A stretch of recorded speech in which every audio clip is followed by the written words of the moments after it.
بسم اللہ الرحمن الرحیم۔ درس حدیث سبق نمبر 15، اذان کی فضیلت۔ حضرت ابو سعید خدری رضی اللہ تعالیٰ عنہ سے روایت ہے کہ رسول اللہ صلی اللہ علیہ وسلم نے فرمایا، مؤذن کی آواز جہاں تک پہنچتی ہے وہاں تک جو جن اور جو انسان اور جو چیز بھی اس کی آواز سنتی ہے وہ قیامت کے دن ضرور اس کے حق میں گواہی دے گی، شہادت دے گی۔ اللہ تبارک و تعالیٰ نے اس کائنات کی ہر چیز کو اپنی معرفت کا کوئی حصہ عطا فرمایا ہے، اس لیے جب مؤذن اذان دیتا ہے اور اس میں اللہ تبارک و تعالیٰ کی کبریائی اور اس کے توحید اور اس کے رسول کی رسالت اور اس کی دعوت کا اعلان کرتا ہے تو جن اور انس کے علاوہ دوسری مخلوقات بھی اس کو سنتی اور سمجھتی ہے اور قیامت میں اس کی شہادت ادا کریں گے، گواہی دیں گی۔ بلا شبہ اذان اور مؤذنوں کی یہ بڑی قابل رشک فضیلت ہے۔ حضرت معاویہ رضی اللہ تعالیٰ عنہ سے روایت ہے کہ میں نے رسول اللہ صلی اللہ علیہ وسلم سے خود سنا ہے کہ آپ فرماتے تھے کہ اذان کہنے والے قیامت کے دن دوسرے سب لوگوں کے مقابلے میں دراز گردن یعنی کہ لمبی گردن یعنی سر بلند ہوں گے۔ شارحین نے اس حدیث کے کئی مطلب بیان کیے۔ بعض حضرات نے فرمایا کہ اس سے مراد ان کی سر بلندی اور قیامت میں اللہ تبارک و تعالیٰ کی طرف سے ان کو یہ امتیاز اسی طرح حاصل ہوگا۔ البشیر والنذیر میں لکھا ہے کہ بعض کا کہنا ہے کہ اس سے مراد سرداری ہے۔ مؤذنوں کی بشارت دی جا رہی ہے کہ انہیں آخرت میں اس قدر اجر و ثواب ملے گا کہ وہ گردنیں اٹھا اٹھا کر اسے دیکھتے ہوں گے اور انہیں قیامت کے دن عزت و سربلندی کا مقام عطا کیا جائے گا، جیسا کہ اردو زبان کا محاورہ ہے کہ فخر سے سر اونچا ہو گیا۔ ابن عربی کی رائے یہ ہے کہ اس سے مراد سب سے زیادہ اعمال والے ہوں گے۔ قاضی عیاض رحمۃ اللہ علیہ فرماتے ہیں کہ معنی یہ ہے کہ سب سے زیادہ جنت کی طرف دوڑتے ہوں گے۔ حضرت عبداللہ ابن عمر رضی اللہ تعالیٰ عنہ سے روایت ہے کہ رسول اللہ صلی اللہ علیہ وسلم نے فرمایا کہ قیامت کے دن 3 قسم کے آدمی مشک کے ٹیلوں پر ٹھہرائے جائیں گے۔ ایک وہ نیک غلام جس نے دنیا میں اللہ تبارک و تعالیٰ کا حق بھی ادا کیا اور اپنے آقا کا بھی حق۔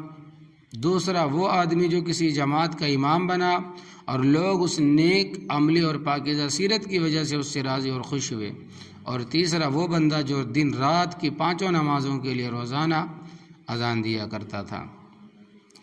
حضرت عبداللہ ابن عباس رضی اللہ تعالیٰ عنہ سے روایت ہے کہ رسول اللہ صلی اللہ علیہ وسلم نے فرمایا، اللہ تبارک و تعالیٰ جس بندے نے 7 سال تک اللہ تبارک و تعالیٰ کے جس بندے نے 7 سال تک اللہ تبارک و تعالیٰ کے واسطے اور ثواب کی نیت سے اذان دی، اس کے لیے آتش دوزخ سے برات لکھ دی جاتی ہے، دوزخ سے چھٹکارا لکھ دیا جاتا ہے۔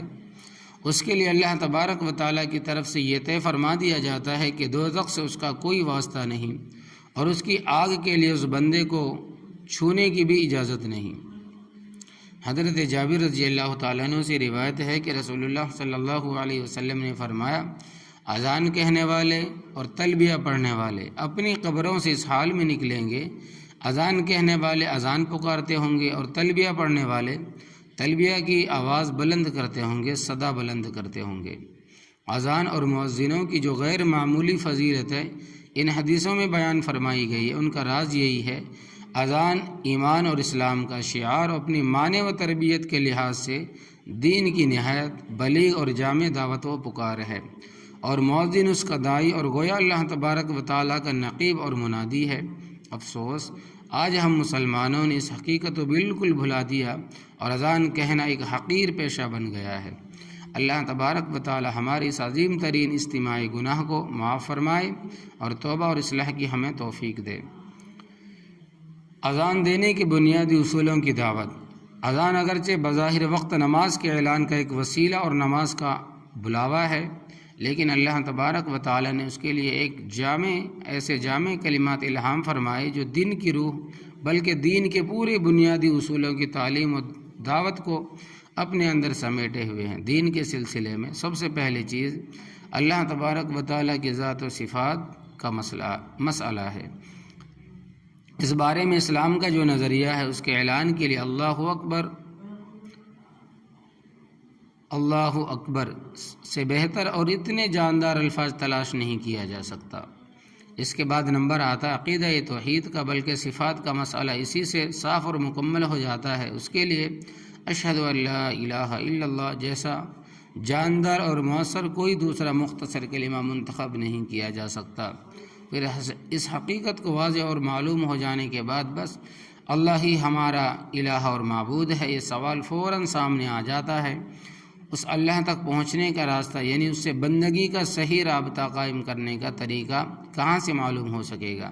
تو اس کے جواب میں اشہد ان محمد رسول اللہ سے بہتر کوئی کلمہ نہیں سوچا جا سکتا۔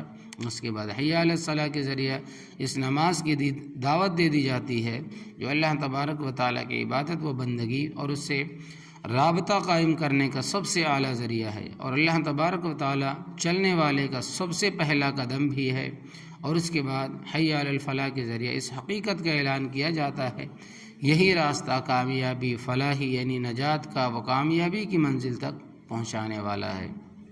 اور جو لوگ اس راستے کو چھوڑ کر دوسرے راہوں پر، دوسرے طریقوں پر، دوسرے راستوں پر چلیں گے کامیابی سے محروم رہیں گے۔ گویا اس میں عقیدہ و آخرت کا اعلان ہے، اور ایسے الفاظ کے ذریعہ اعلان ہے کہ ان سے صرف عقیدہ ہی کا علم نہیں ہوتا بلکہ وہ زندگی کا سب سے اہم اور قابل فکر مسئلہ بن کر ہمارے سامنے کھڑا ہو جاتا ہے۔ اور آخر میں اللہ اکبر لا الہ الا اللہ کے ذریعہ پھر یہ اعلان اور پکار ہے انتہائی عظمت و کبریائی والا بس اللہ تبارک و تعالیٰ ہی ہے، وہی بلا شرکت غیر الہ برحق ہے، اس لیے بس اسی کی رضا کو اپنا مطلوب و مقصود بناؤ۔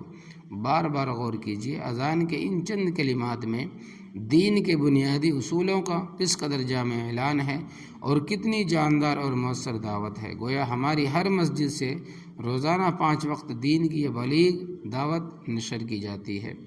یا اللہ ہم سب کو نبی کریم صلی اللہ علیہ وسلم کی سچی محبت عطا فرمائیے، اور ہمیں اپنے بچوں کو بھی آپ صلی اللہ علیہ وسلم کی محبت اور اس کے تقاضے سکھانے کی توفیق عطا فرمائیے۔ یا اللہ ہم سب کو اپنے عقائد، عبادات، معاملات، معاشرت، اخلاق میں علماء حق کی تعلیمات کے ساتھ درست کرنے کی فکر نصیب فرمائیے، آمین، اور 5 وقت کا نمازی بنائیے، آمین یا رب العالمین۔